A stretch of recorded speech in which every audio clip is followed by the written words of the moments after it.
a good part of the material that Judith and Mary were working with came out of my child abuse study, where we're watching children, young children, 12 months to 3 years, in a daycare situation, approaching caregivers. Like, we were able to bring a few into the laboratory and do restraint situations.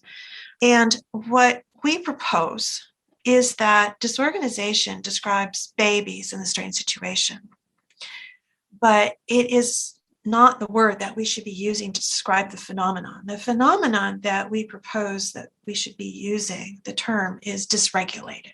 Because, yes, the rules aren't working, but what's happening is that they are emotionally dysregulated.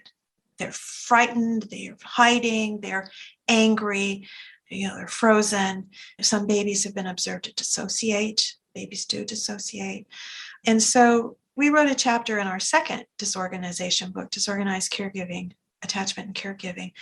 The very first chapter is about looking at all the material that's out there about disorganization and our doll play and our caregiving interview, that these individuals are dysregulated not just at the behavioral level, but they're dysregulated at the neurophysiological level, at the hormonal level, and that to say that this is disorganized doesn't really make sense anymore.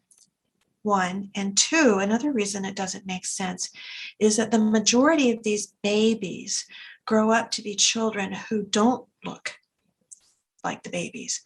They are children who seize control over the reunion, because we now know from the children's doll play and from the AP, they carry around such painful experiences of abandonment and isolation and being left and not protected by their parents, that the way Judith and I explain this is that when a child who, as early as 3, but certainly by 5, takes on a controlling position with the parent, at the moment they're supposed to have reunification.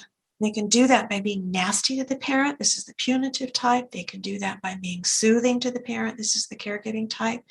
Judith and I propose that the child is trying to remind the parent that they're actually supposed to be the stronger and wiser